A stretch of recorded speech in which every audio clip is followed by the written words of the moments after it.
Welcome to bKash IQ. উচ্চ মাধ্যমিক তৃতীয় সেমিস্টার দর্শন বিষয় থেকে তোমাদের সামনে ক্লাস উপস্থিত করা হলো দেহ মন সমস্যা সম্পর্কে। এই চ্যাপ্টারটা থেকে টোটাল তোমাদের 4 নাম্বার পরীক্ষায় আসবে। আর আমি তোমাদের কাছে চাইছি মাত্র 5 মিনিট, 5 থেকে 7 মিনিট আমাকে দাও। এই একটা ক্লাসের মধ্যে পুরো তোমাদের কনসেপ্ট ক্লিয়ার করে দেবো। কোনো গাদি গাদি বই পড়তে হবে না। ইতিপূর্বে তোমরা দেখেছো তোমাদের টেক্সট বইয়ে মিনিমাম 8টা পেজ রয়েছে। এই চ্যাপ্টারটা থেকে মিনিমাম 8টা পেজ রয়েছে। এই 8টা পেজের মধ্যে মাত্র আমি একটা পেজ উপস্থিত করেছি। একটা পেজ যথেষ্ট টু দ্য পয়েন্ট আলোচনা করেছি। এক্সাম ওরিয়েন্টেড, অতিরিক্ত কোনো কিছু আলোচনা করিনি, টু দ্য পয়েন্ট। বিগত বছরে এখান থেকে দেখতে পাবো কোশ্চেন দেখো হাতে রয়েছে। এই যে কোশ্চেন, ফিলোসফি কোশ্চেন দেখে নাও। 2025 সালে 2026 সালে যে পরীক্ষা হয়েছে, মানে 25-26-এর যে সেশনটা ছিল, এটা হচ্ছে ফিলোসফির কোশ্চেন। প্রত্যেকটা কোশ্চেন কীভাবে কোথা থেকে কোশ্চেন এসেছে সম্পূর্ণ খেটে এই মানে আর কি দেহমন সমস্যা সম্পর্কে যে চ্যাপ্টারটা রয়েছে এইখান থেকে কী কী প্রশ্ন এসেছে সম্পূর্ণ এক্সাম ওরিয়েন্টেড কিন্তু সেই মডেল কোশ্চেন হিসাবে, মডেল টেস্ট হিসাবে তোমাদের সামনে এখানে উপস্থিত করেছি। সো মনোযোগ সহকারে ক্লাসটা করবে। ওকে, দ্বিতীয় কথা বলছি, যারা নতুন ভিজিট করেছো আমাদের বিকাশ আইকিউতে অবশ্যই সাবস্ক্রাইব করে নেবে। সাবস্ক্রাইব করতে কোনো পয়সাও লাগে না, ঠিক আছে? ক্লিক করে দেবে আর কি। চলো, প্রথমত দেখো কী বলা হচ্ছে যে দেহমন সমস্যা সম্পর্কে। এখান থেকে তোমাদের প্রথমত সিলেবাস জানতে হবে যে দুই টাইপের, মানে দুটো সিলেবাস রয়েছে। একটা হচ্ছে কি মিথস্ক্রিয়াবাদ আর একটা হচ্ছে কি সমান্তরালবাদ, ঠিক আছে? এই দুটো টোটাল তোমাদের সিলেবাস রয়েছে। এর মধ্যে বিশেষ করে তোমাদেরকে তিনজনের অ্যাটলিস্ট আর কি আমাদেরকে মানে তিনজনের দার্শনিক মতামত পড়তে হবে। এক নম্বর হচ্ছে কি, জাস্ট সিলেবাসটা বুঝো আগে, ঠিক আছে? জাস্ট সিলেবাস বুঝো। অবশ্যই আমরা যাবো, জাস্ট কয়েক মিনিটের মধ্যে পুরো কমপ্লিট করে দেবো। জাস্ট সিলেবাসটা একটুখানি বুঝো। এক নম্বর হচ্ছে কি আমাদের দেকার্ত, দার্শনিক রেনে দেকার্ত, ঠিক আছে? দেকার্ত এক নম্বর মাথায় রাখবে। 2 নম্বর আমরা কি মাথায় রাখবো স্যার? 2 নম্বর হচ্ছে স্পিনোজা, ঠিক আছে? স্পিনোজার কথা মাথায় রাখবো আমরা। 3 নম্বর হচ্ছে লাইবনিজ। এই চ্যাপ্টারে কিন্তু তেমন লাইবনিজের কথা উল্লেখ পাওয়া যায় না, ঠিক আছে? সিলেবাস আমি দেখেছি, ডিটেলস যেটা আর কি সিলেবাস দেওয়া রয়েছে সেখানে কিন্তু লাইবনিজের নাম উল্লেখ করা নেই, আমি কিন্তু দেখতে পাইনি, ঠিক আছে? তা সত্ত্বেও কিন্তু যেহেতু অন্য একটা বই দেখলাম যে লাইবনিজকে অ্যাড করেছে, ইন্দ্রজিৎ পাবলিকেশন যে বই টেক্সট বই রয়েছে সেখানে কিন্তু লাইবনিজের মতামত তেমন কিন্তু দেখতে পাওয়া যায় না, ঠিক আছে? স্পেশালি কিন্তু আমাদের স্পিনোজা এবং রেনে দেকার্তের দুজনের কিন্তু দার্শনিকের মতামত আমাদেরকে পড়তে হবে। এবার মূল কথায় চলে আসছি। যদি এক কথায় মাথায় রাখবে, যদি ক্রিয়া প্রতিক্রিয়া, এই যে দেখতে পাচ্ছ হেডিংটা, এটাই হচ্ছে একটা কোশ্চেন আর কি। এই যে এই হেডিংটাই একটা কোশ্চেন।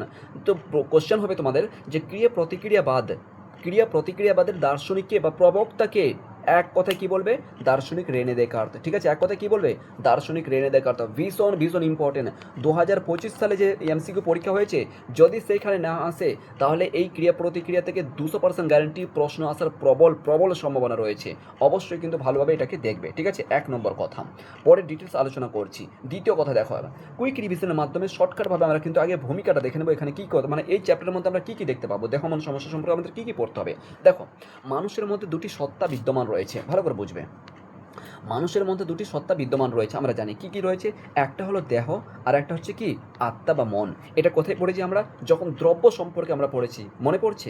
দ্রব্য সম্পর্কে যখন আমরা পড়েছি তখন কিন্তু এই কনসেপ্টটা কিন্তু আমরা পেয়েছি।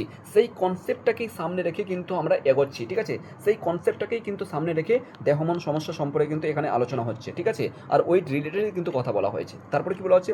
এই দুটি পারস্পরিক সম্পর্ককে কেন্দ্র করে দার্শনিক সমস্যার উদ্ভব ঘটেছে, তাই দেহমন সম্পর্কীয় সমস্যার কথা বলেছে। মানে দেহমন সম্পর্কে মানে চ্যাপ্টারটা কোথা থেকে আসলো, এই অধ্যায়টা কোথা থেকে আসলো সেটারই কথা বলা হচ্ছে। এটা কিন্তু পরীক্ষায় আসবে না, ঠিক আছে? এটা পরীক্ষায় আসবে না। জাস্ট তোমাদেরকে বললাম যে আমাদের এই দেহমন মানে অধ্যায়টা আমাদের কোথা থেকে আবির্ভূত হয়েছে। কোথা থেকে আবির্ভূত হয়েছে? দেহ আর এই মন, এইখান থেকে কিন্তু দুটি বিদ্যমান মানে দুটি সত্তা থেকে আবির্ভূত হয়েছে, ঠিক আছে? এইখানে ইম্পর্টেন্ট। এখানে তোমাদের দ্রব্য থেকেও ইম্পর্টেন্ট, আর যদি আর কি প্রশ্ন আছে তাহলে এই অধ্যায় থেকেও ইম্পর্টেন্ট হবে। কি? দেহের ধর্ম হলো বিস্তৃতি, এখানে কমা হবে, দেহের ধর্ম হলো বিস্তৃতি। আর এখানে আর হবে, সরি টাইপিং মিস্টেক হয়েছে, তার হয়ে গেছে, ঠিক আছে? দেখো মোবাইলতে টাইপিং করেছি ভাই, ফলে আর কি মিস্টেক হচ্ছে। আমাদের কাছে কম্পিউটার বা ল্যাপটপ নেই, ঠিক আছে? অবশ্যই তোমরা যদি সাপোর্ট করো, পরবর্তীতে অবশ্যই আমরা ডিজিটাল বোর্ডের মাধ্যমে তোমাদের কিন্তু খুব স্মার্টভাবে ক্লাস প্রোভাইড করতে পারি এবং তোমরা যেন খুব স্বচ্ছভাবে তোমরা স্ক্রিনের উপর তোমাদের ক্লাসগুলো সম্পূর্ণ ফ্রি অফ কস্ট ইউটিউবের মধ্যে দেখতে পারো, ঠিক আছে? অবশ্যই সাবস্ক্রাইব করে নেবে আর তোমার ক্লাসমেটদের সঙ্গে শেয়ার করবে, ঠিক আছে? স্কুল ফ্রেন্ডদের সঙ্গে শেয়ার করে দেবে আর কি। কিছু লাগবে না, জাস্ট 5 থেকে 7টা মিনিট একটুখানি মনোযোগ সহকারে শুনো, দেখো পুরো একদম পানি পানি হয়ে যাবে, নো প্রবলেম, ঠিক আছে? দেখো, দেহের ধর্ম হলো কি বিস্তৃতি, ভেরি ভেরি ইম্পর্টেন্ট এখান থেকে, ঠিক আছে। এবং এটা এটা আর রয়েছে, ঠিক আছে। আর মনের ধর্ম হলো চেতনা, ভেরি ভেরি ইম্পর্টেন্ট। যদি দেহ মন সম্পর্কে যদি এই চ্যাপ্টার থেকে বা এই অধ্যায় থেকে যদি আর কি এই লাইনটা যদি না আসে, তাহলে দ্রব্য থেকে ভীষণ ইম্পর্টেন্ট এই লাইনটা প্রবল আসার সম্ভাবনা রয়েছে এই বছরে, ঠিক আছে। প্রবল আসার সম্ভাবনা রয়েছে। কেমন করে কোশ্চেন হবে যে দেহের ধর্ম হলো বিস্তৃতি, দেহের ধর্ম কি, শূন্যস্থান পূরণ করো, ঠিক আছে। এই মতন 4টা অপশন দিয়ে দিল আর কি। তাহলে অবশ্যই কিন্তু এখান থেকে দুটো কোশ্চেন বলা যেতে পারে। মনের ধর্ম হলো কি চেতনা, আর দেহের ধর্ম হলো কি বিস্তৃত, ভেরি ভেরি ইম্পর্টেন্ট, বারবার বলছি, ঠিক আছে। এরপরে চলে এসো, এটা চালিয়ে দেখতে পারো আর কি, এক্সট্রা তোমাদেরকে বোঝানোর জন্য দিয়েছি, আমি ওটা পড়ছি না, ঠিক আছে। টু দ্য পয়েন্ট, নিচের দিকে এসো। ক্রিয়া প্রতিক্রিয়ার অপর নাম বলা হয়, দেখো ক্রিয়া প্রতিক্রিয়া অবলিক দেওয়া হচ্ছে, বার হয়েছে মিথস্ক্রিয়াবাদ, খুব খুব ইম্পর্টেন্ট। হয়তো এই শব্দটা দিল অথবা তোমাদের এই শব্দটা দিল, দুটোই কিন্তু মাথায় রাখতে হবে। ক্রিয়া প্রতিক্রিয়াবাদ বা মিথস্ক্রিয়াবাদ, এর প্রবক্তা হলেন কে, দার্শনিক রেনে দেকার্ত। দেখো নিচে কিন্তু আলোচনা করেছি, দার্শনিক রেনে দেকার্ত। আরেকটা কি বলা হচ্ছে কি, দেহ মনের ব্যাখ্যা, ভালো করে বুঝবে। পুরো টেক্সট থেকে কিন্তু টু দ্য পয়েন্ট আলোচনা করেছি, প্রচুর পরিমাণ, বিশ্বাস করবে না। এই টেক্সটটাকে মিনিমাম আমি 2 ঘন্টা পড়লাম শুধুমাত্র রেনে দেকার্তের উপর, বিশ্বাস করবেন প্রায় 2 থেকে আড়াই ঘন্টা লেগে গেছে। টাইপিং করতে আমার আধা ঘন্টা লেগেছে এই একটা পেজ টাইপিং করতে, বুঝতে পেরেছো? তো যথেষ্ট পরিশ্রম করেছি ভাই। আর বুঝতে পারছো, এখন রাত্রে বাজে, এখন 2টো বাজে, 2:10 বাজতে চললো। এখন আমি তোমাদের ক্লাস রেকর্ডের ক্লাসটা কি বলছি, মানে রেকর্ড করছি আর কি, বুঝতে পারলে? তো অবশ্যই তোমাদের জন্য পরিশ্রম করছি, তোমাদের কাছে কিছুই চাই না, জাস্ট একটা সাবস্ক্রাইব করে দাও। আর নোট নিতে চাইলে ডিসক্রিপশন নাম্বার দেওয়া রয়েছে, সম্পূর্ণ এক্সাম ওরিয়েন্টেড। বিগত বছরে বিশ্বাস করবে না, বিগত বছরে 40-এর মধ্যে 37টা এমসিকিউ, এই ইসের ক্ষেত্রে বলছি, এমসিকিউর কথা বলছি, মানে থার্ড সেমিস্টারের কথা বলছি। 2025 সালে যারা পরীক্ষা দিয়েছে 40-এর মধ্যে 37টা কোশ্চেন হাতে ধরে কমন দিয়েছি ভাই, যথেষ্ট পরিশ্রম করেছিলাম। এই বছরে কিন্তু তোমাদের জন্য আপ্রাণ চেষ্টা চলছে। 35-এর নিচে নামবে না, এটুকু ধরে রাখো। 40-এর মধ্যে 35-এর নিচে নামবেই না ফিলোসফিতে, লিখে রাখো এখন থেকে, ঠিক আছে ভাই। 2020 থেকে পড়াচ্ছি, যথেষ্ট এক্সপিরিয়েন্স নিয়ে কথা বলছি, ঠিক আছে, পড়াচ্ছি। এবং তার পাশাপাশি আমার ডবল MA আর কি ফিলোসফির উপর আছে, চলছে, ঠিক আছে। চলো ভালো করে পড়াশোনা করো, মনোযোগ সহকারে করবে, ক্লাসগুলো নিয়মিতভাবে ফলো করবে। আর নোটস নিতে চাইলে ডিসক্রিপশন নাম্বার দেওয়া রয়েছে, সেখান থেকে যোগাযোগ করবে। এরপরে চলে এসো, দেহ মনের ব্যাখ্যা করতে গিয়ে ক্রিয়া প্রতিক্রিয়াবাদ বা এই যে দেখো বা মিথস্ক্রিয়াবাদের প্রবর্তন করেন। তাহলে এখান থেকে প্রশ্ন আসবে যে ক্রিয়া প্রতিক্রিয়াবাদের প্রবর্তন কে করেন বা প্রবক্তা কে, এই মতন প্রশ্ন আসবে। তাহলে আনসার কী হবে আমাদের, রেনে দেকার্ত। এটা হেডিং বানিয়ে দিচ্ছি, ঠিক আছে। এরপরে চলে এসো তিনার বিখ্যাত বই, ভেরি ভেরি ইম্পর্টেন্ট। এই বইটা বহুবার আর কি মানে মডেল টেস্টে কিন্তু এসেছে,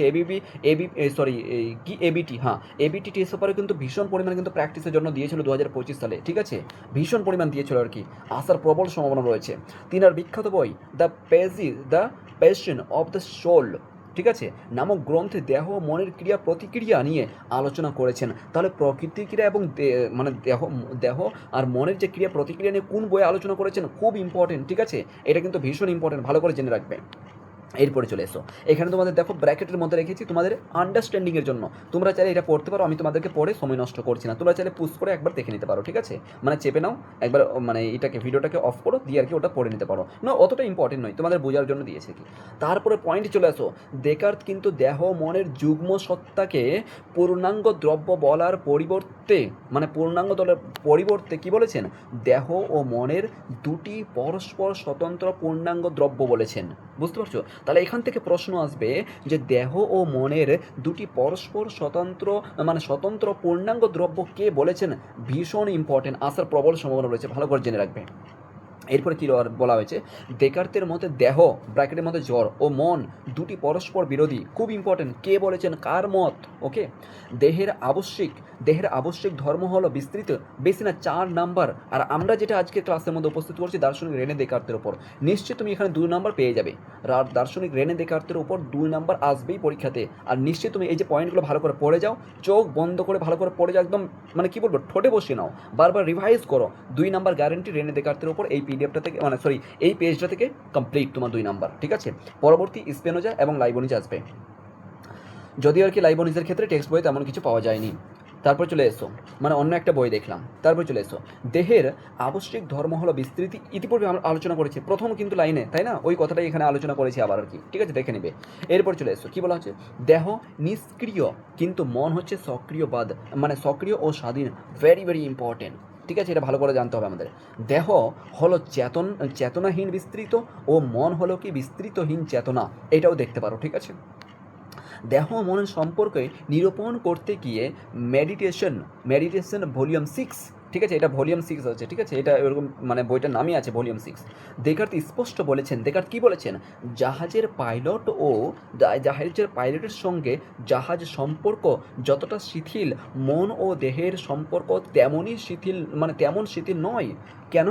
এখানে বলতে চাই, শোনো, জাহাজ, একটা কথা মাথায় রাখবে, জাহাজের ক্ষেত্রে যদি কোনো উদাহরণ দেয়, জাহাজ, পাইলট, ঠিক আছে, এই সব ক্ষেত্রে যদি কোনো উদাহরণ দেয়, চোখ বন্ধ করে দার্শনিক রেনে দেকার্তের স্পষ্ট মানে আর কি অপশানে ক্লিক মারবে, ঠিক আছে, 1 নম্বর কথা।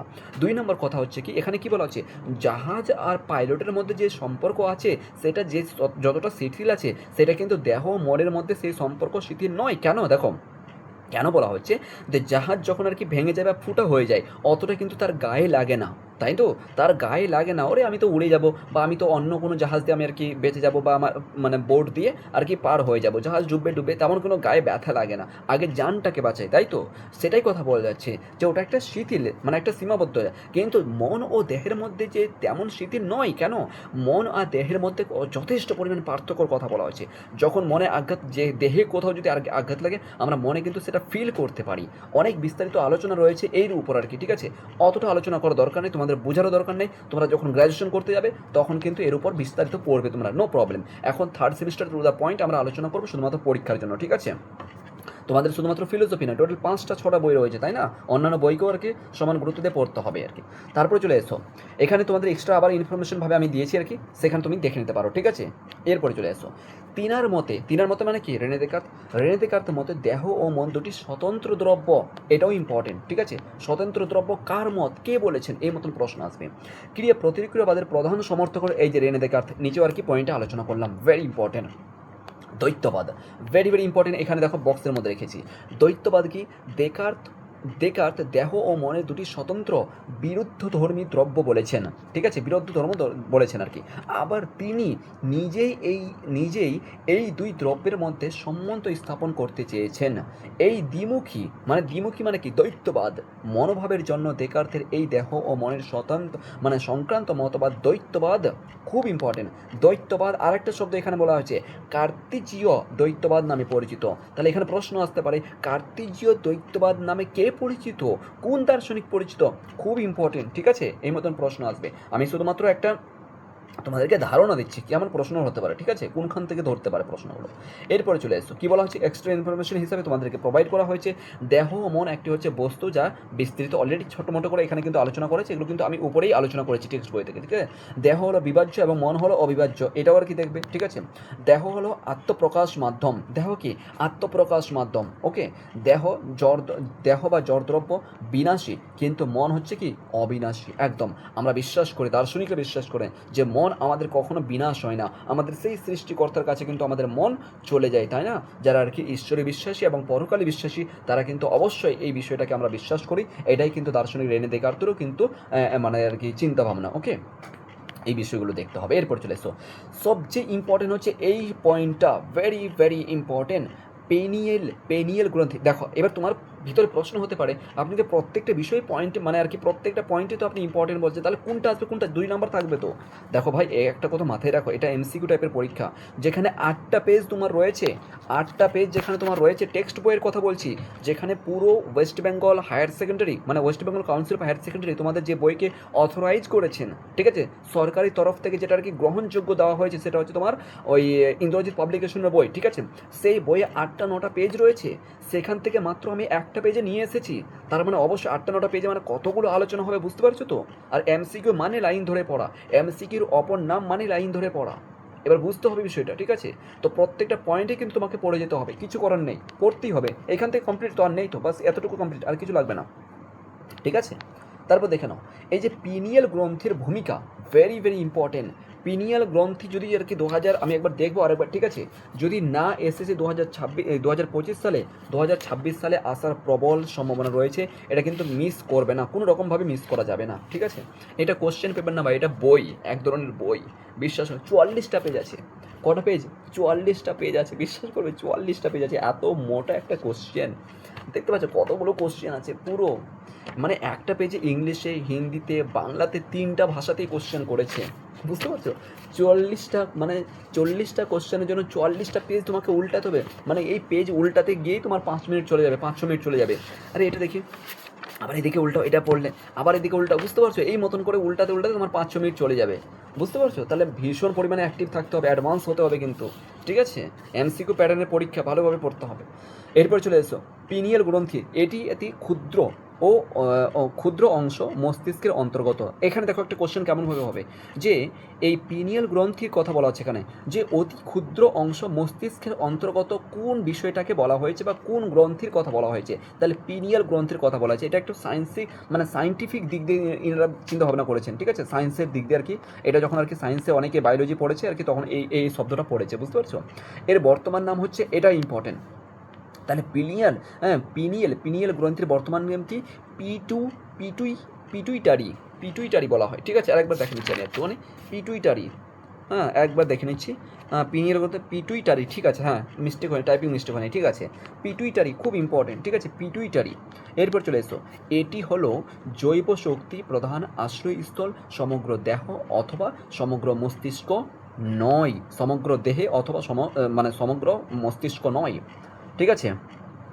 এরপর চলে, পিনিয়াল গ্রন্থি হলো দেহ ও মনের মিলন বিন্দু। এটা না পড়লো, এই লাইনটা না পড়লো, এই লাইনটা না পড়লো, 1 নম্বর এটা আর 2 নম্বর এটা যে কোনো অবস্থায় পড়ে যাবে, ঠিক আছে? এই পয়েন্টটা আর এই পয়েন্টটা আর কি ভেরি ভেরি ইম্পর্টেন্ট।